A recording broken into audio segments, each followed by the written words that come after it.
امشب میخوام بهت یه چیز جالب بگم. دلیل اینکه لکات خوب نمیشن میتونه همین 3 اشتباهی باشه که بخوام بهت بگم.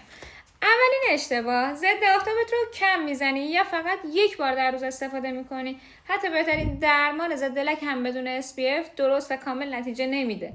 اشتباه دوم، فکر میکنی هرچی اسید بیشتر نتیجه بهتر، در حالی که استفاده بیش از حد اسیدها میتونه پوستت رو تحریک کنه و حتی لکت رو بدتر کنه.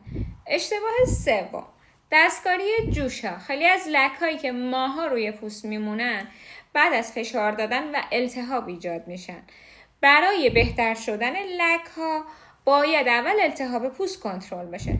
چه کمکی میخوام بهتون بکنم؟ ضد آفتاب منظم، روتین ضد لک مناسب، موادی مثل آزلاییک اسید و مهمتر از همه استمرار.